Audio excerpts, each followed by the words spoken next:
Alright, here's part one of the RCA 2 XF-91 radio.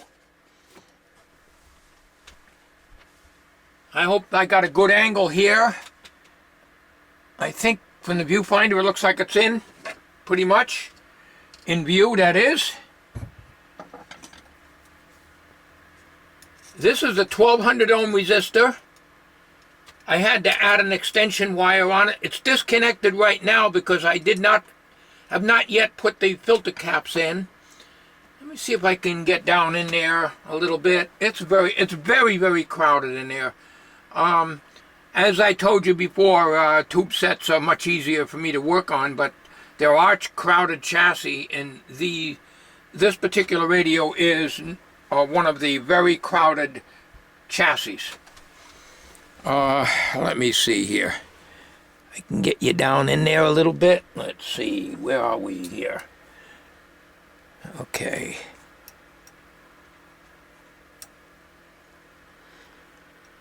I don't want to move the camera, I'll probably be off. I got to stand up and look in the viewfinder. I can't use the monitor because I got the radio cabinet in front of it. I do have my problems. This is the old cap here, and what I did, just like I told you, and I do all this stuff off a camera. It took me 2 hours just to do this one little job that the average guy would take 20 minutes on. You know the story there. The original, there's a resistor here that went onto the cap direct. Because I had to use a terminal strip, I had to add an extension on the with some spaghetti tubing on the resistor lead, and the same way with the 1200 ohm resistor. The 1200 ohm resistor reads 1160 or thereabouts, 70. It's very close, so I'm not going to change it. It's 4 watts. I don't have a 5 watt. I have low wattage resistors, so I'm not going to try to replace that. Now we'll take this out of the way here, and you might be able to see the electrolytic that I put in.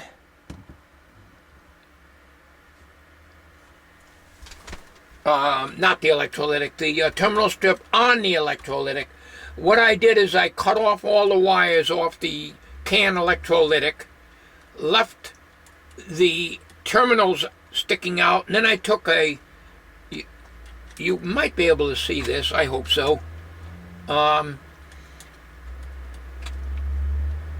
took a little terminal strip, and where it normally, right here, there's a hole there where you'd put a bolt through the chassis and mount it. Well, I soldered this between the two now dead lugs of the electrolytic and used that as a mounting point for the 2 terminal strip that I put in here. So one electrolytic is going to go here, 150 microfarad, the other 50 microfarad will go here. All the wires are connected up. In order to get in here and see what I'm doing, I had to leave this 1200 ohm resistor. I don't know if you can see that or not. I cannot see the viewfinder from here. I'm about 3 feet away from it. So I'm hoping I'm in camera. I spend more time trying to do the video than actually do the work. So all my work on this radio, as well as any other radios, are going to be done and not on video. They will be done, and then I'll show you what I did. And I spent about 2 hours just doing this little area here. It's very congested, and here are the capacitors that Bob gave me for this radio. The original capacitors are 47 microfarad, 150 volts. These are, 50 microfarads. These are 47 at 160 volts. And you can see how large that capacitor is. Those two capacitors are. You know, they take up a lot of real estate in this very small radio chassis. So off camera I'm going to mount that. Okay, while the soldering iron's heating up once again, I did some of these J-hook, hook and pinch, because some of them go right down to the socket, and I'm having a hell of a time doing this, so I'm not about to go down to the sockets too. Okay, so I got this capacitor changed since the last time I was on the video, and I'm in the process of changing this. Then I got a wax one here, and these are going to be SOBs to change for me. I think what I'm going to do, this is hooked but not soldered yet. I think I'm going to wait on that and try to get in this one here. That's going to be a dog. These two here are going to be a dog to replace. So let me shut the iron off because I can't do that. What I'm going to do though is, since I got this already hooked up here, I'm going to solder this, but I'm not soldering it in this other hook that you see right here until I can get down into here. So let's do that off. Well, I might be able to do that on camera.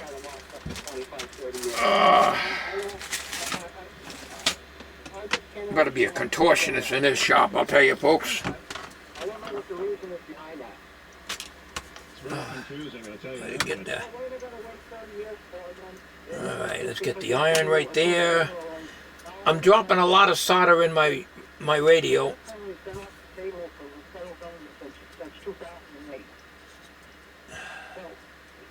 I have to carry the iron, carry the solder over in the iron. That's not the way to do it. But I can hold the magnifier and do that too. And I've tried all kinds of head magnifiers, they don't work. Okay, so that,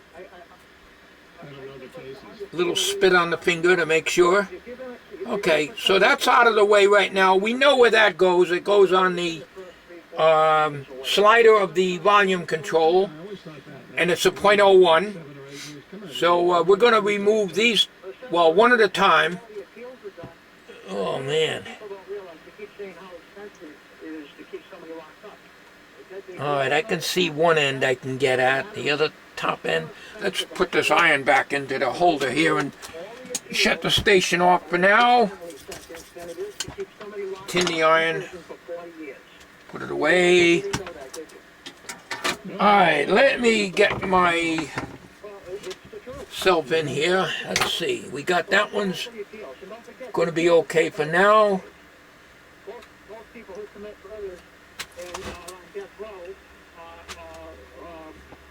They have public defenders. You know that, right? They can't afford attorneys to pay for all these appeals. All right, we got that one clipped. All right. But you're talking millions and millions of dollars before the appeals are all completed. All right, let's right up through the whole court system, and then finally. Let's put a hook, a little tiny hook in there so I can find it. Alright, and now,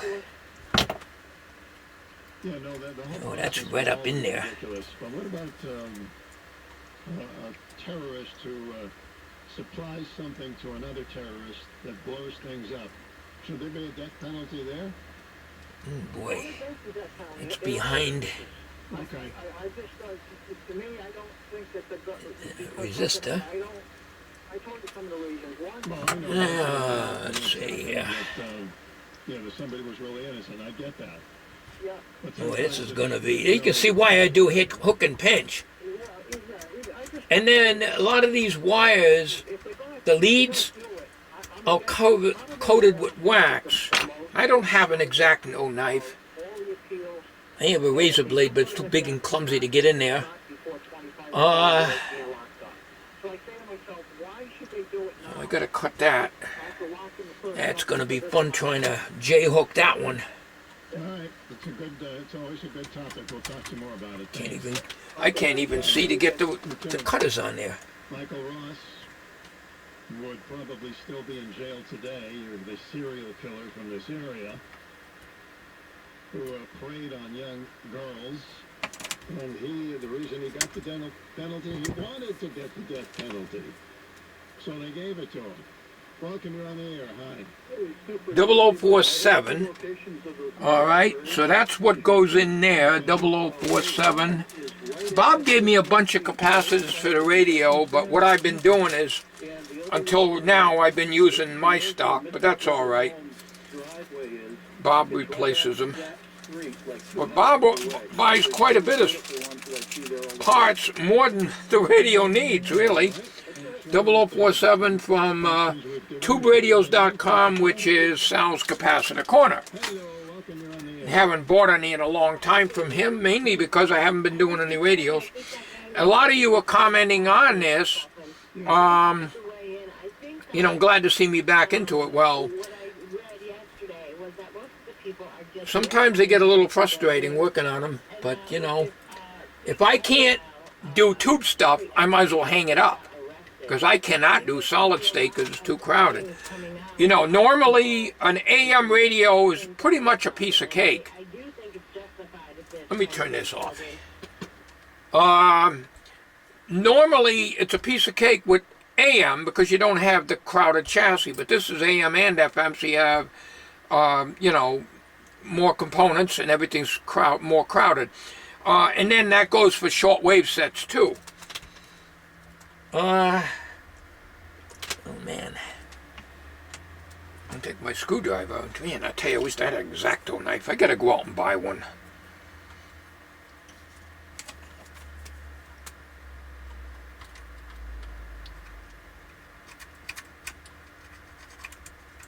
If you don't get these clean, it's not going to take solder.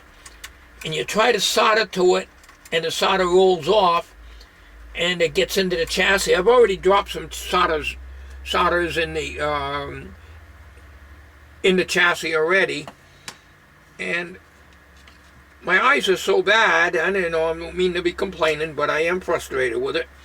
That pieces of solder like this, about a 1/4 inch long. You know, I can't see to get it on the iron, so I'm hitting the iron on it, and the whole piece falls off into the chassis, and that's very frustrating.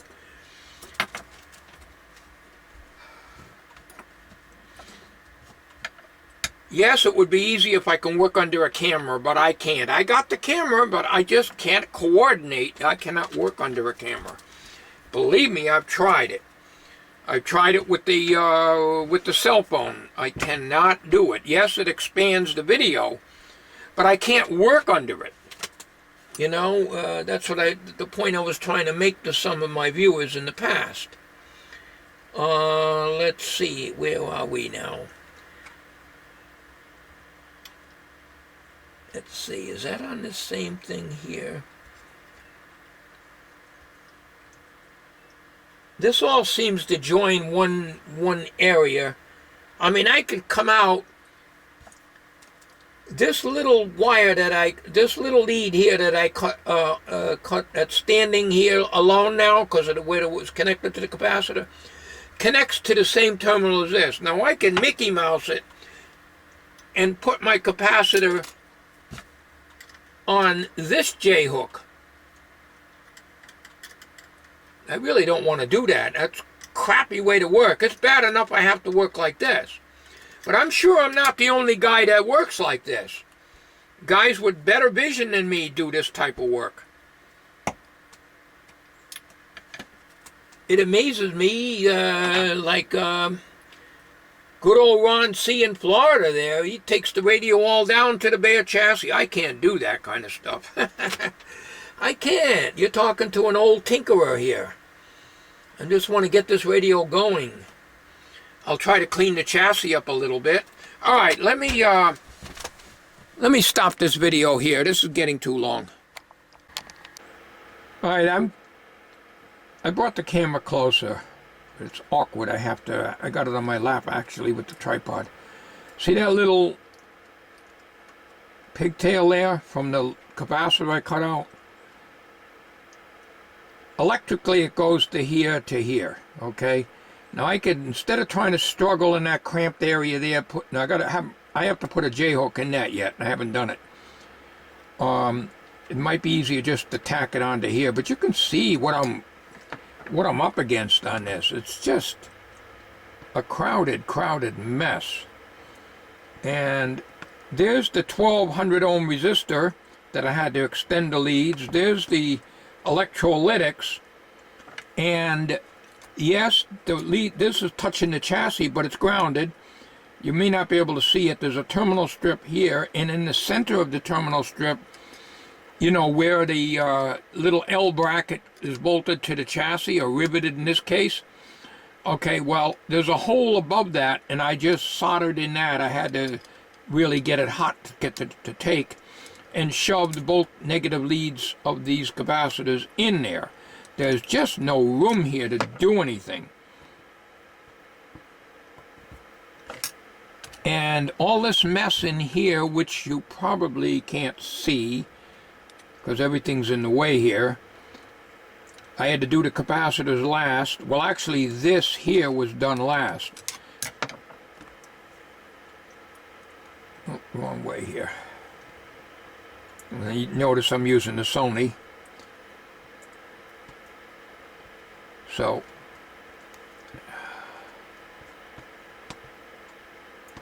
it is a very, very, very crowded chassis. So over here,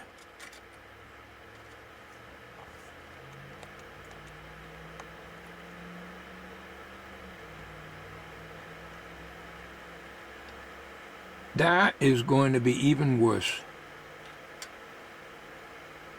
But let's do one at a time now.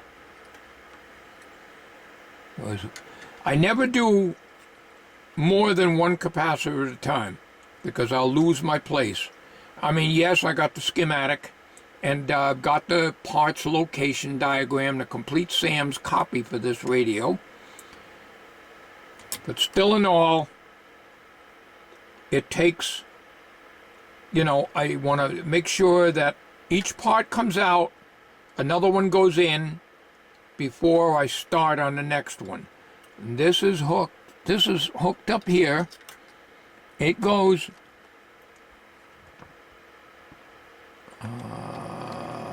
the volume control is right there. It is the J-hook center slider where that capacitor is going to go, okay? Yes, I could probably get it down there to the terminal itself, but it's very awkward, and I'll probably be dropping solder all over, so much so that it'll probably short out to the chassis. This has got to be replaced yet, but I'm doing one at a time. So we'll get you back up on the bench here, and I'm going to be working on this, and we'll come back when I get several capacitors done. Alright, I show my screw-ups and my good things. I cannot get that into that J-hook, but electrically this is connected to here. I had to J-hook it on this. Crappy job, but, you know, I know a lot of people don't like my videos, but if you want a radio done right, don't watch my videos. If you want to see how a radio is done right, because you're watching blind man working here, and I shouldn't even be doing this stuff. I got it J-hooked here, not very pretty. They never are. Now I just got to bring this one back over to the volume control, as I said, but that's going to wait because I got to, that one's going to be an SOB to do. I got to get in there. I haven't even checked the resistors. I'm checking the resistors. I checked them in the power supply, but let's get the capacitors done first, and if I have any replacements to do on that, they'll be J-hooked as well. Oh man, this is one crowded chassis. But doing the best I can, folks. Okay, I removed a 0.001 capacitor which went up to here and was connected to chassis, but it had such a short pigtail I couldn't loop hook and pinch on it, because otherwise I'd have to get my American Beauty iron out in order to melt this glob, in order to solder it. But I don't have to do that, because you see this wire right here? That black spaghetti tubing? That's your switch. That's what I showed you in the schematic.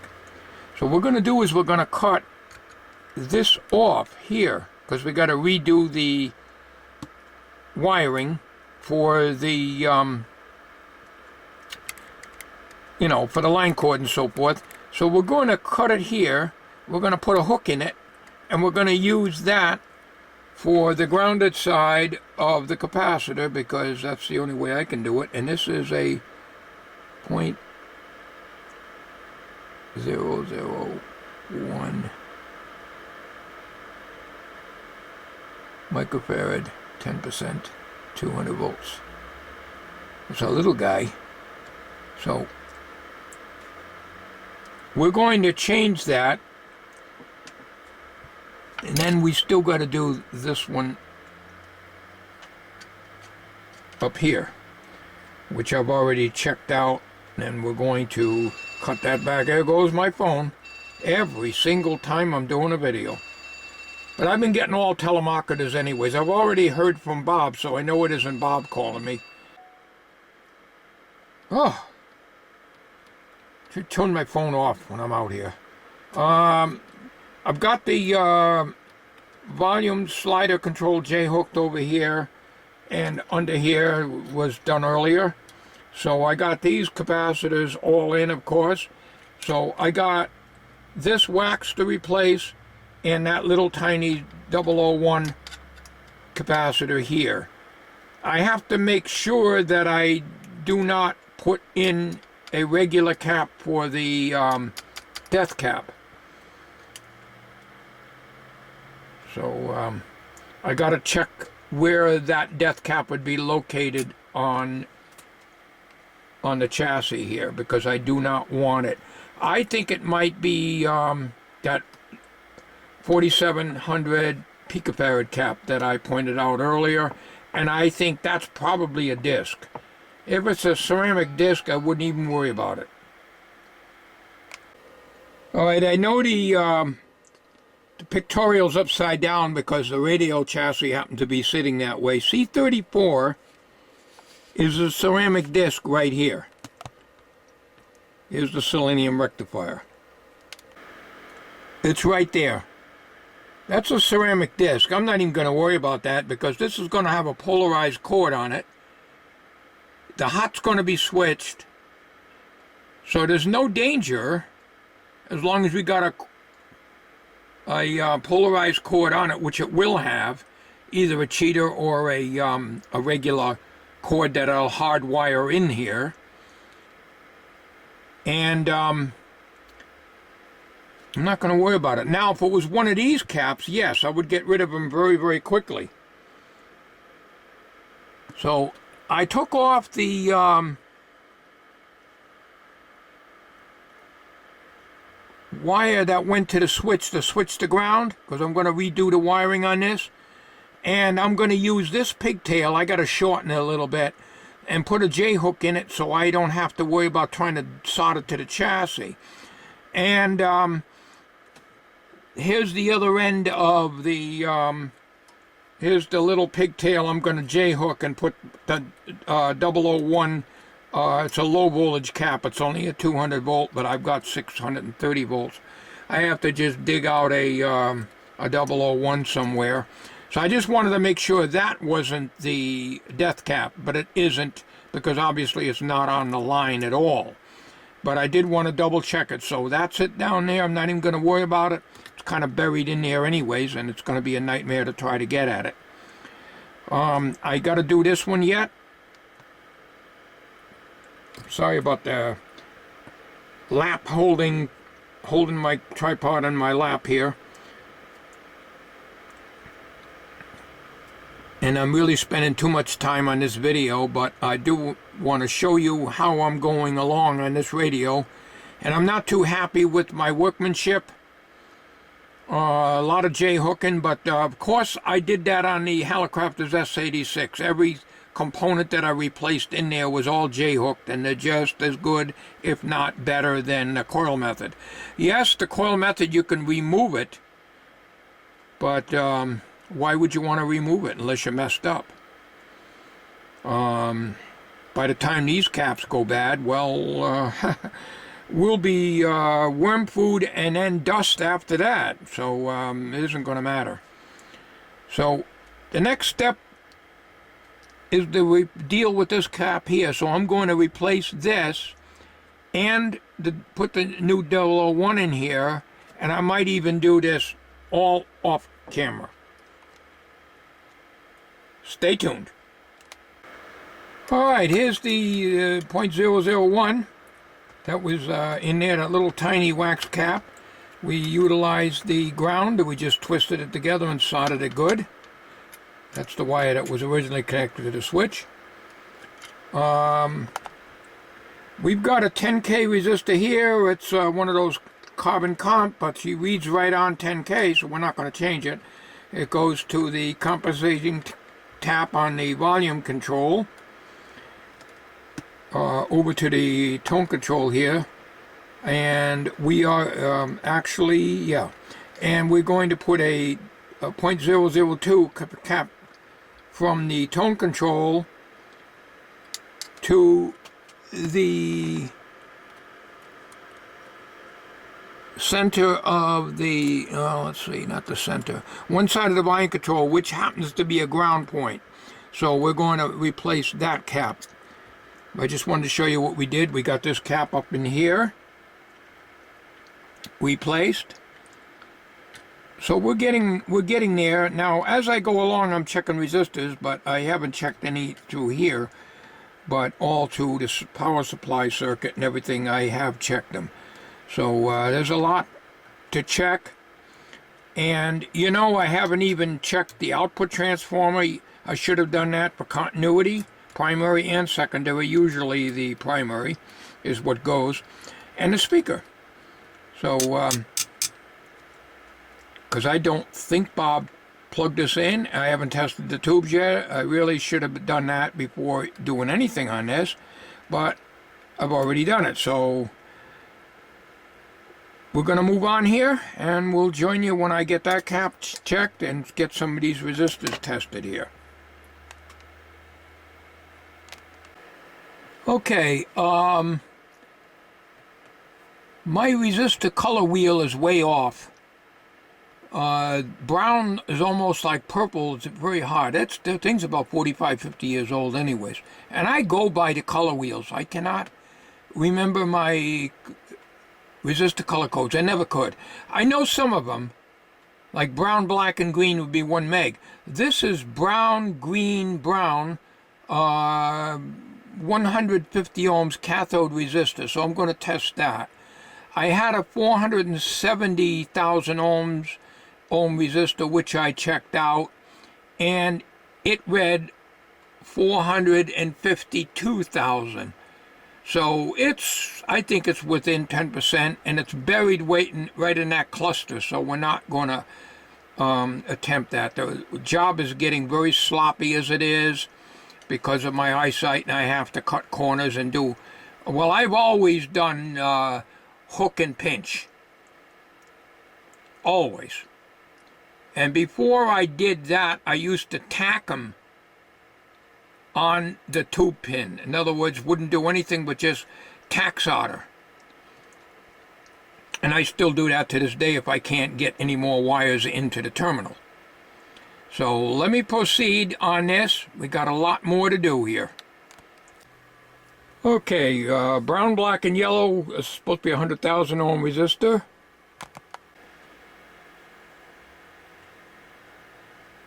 There it is, right there.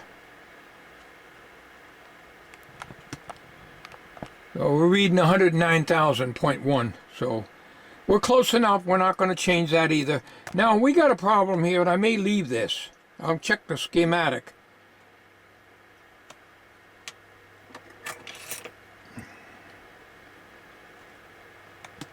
This wax capacitor here, I can get at this end. I cannot. Sorry about the tripod. I can't help it. I'm holding it in my lap. It's buried way down in there. There's no way I can deal with that. So, a lot of times when I do a radio, if I can't get at something or risk damaging the radio trying to get at it, I'll leave it. That's just the way it has to be. So I'm going to check and see how critical that is.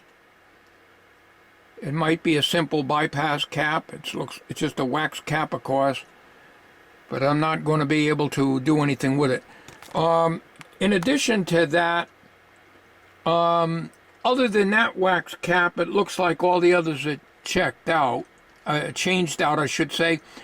And other than the bumblebee that's on top of the chassis, and what I'm going to do next is to do the selenium rectifier. I won't do this on this video. I won't show that on this video. I will do all that off camera. I'm going to leave that 0.047 off the new replacement silicon diode because I guess it's not needed. I don't think it's important. And we'll put a resistor in. I usually guess at what the resistors are. What I usually do is I'll check on the schematic and see what the voltage is supposed to be and try to get it as close as I can after I put a new silicon diode in there, and probably use my junction box, my resistor substitution box, and select a resistor that will get my voltage down to about what it should be. When this radio was made, I would imagine the average line voltage was 115. Around here we get about, well, it's been pretty good, usually around 117, 118.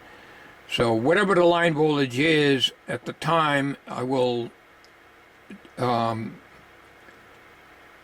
adjust it for that with the variac.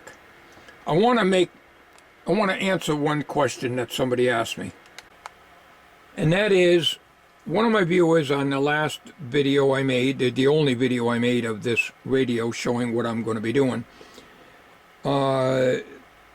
the fellow asked me if you need an isolation transformer on everything you work on. If it's a transformer set with a 3-prong grounded cord, no. Generally speaking, even a transformer operated set with a 2-prong cord may be okay, but it wouldn't hurt to run it to an isolation transformer. You're not going to hurt anything. It's safe. I've done it quite a bit. With this radio here, when it's ready to be fired up, it will be on a variac isolation and dim bulb setup. Because it's line connected, even though I'm going to be putting in a 2-prong cord, grounded cord, temporarily I'm going to clip on to here my power. Now this is a non-polarized cheetah cord receptacle, so if I can't get a replacement cord and receptacle, I will cut this off. It's only on there with 1/4-inch bolts. Take that off, drill out on the back cover, and put a cord in it, and make it so you can pull the plug to the back cover. In other words, the cord will be hardwired to the set. But for testing purposes, I will clip on or tack on a wire with the neutral grounded to the case, the chassis of the radio. Okay, so that's what you want to do. Use an isolation transformer. It doesn't hurt, so you covered yourself by doing that. And especially a line connected set like these. Any of these old radios, what they call All American 5, this here is, what did I say, 8 tubes in it? It's still a line connected set. Yes, you definitely need an isolation transformer. Okay, this concludes part 1.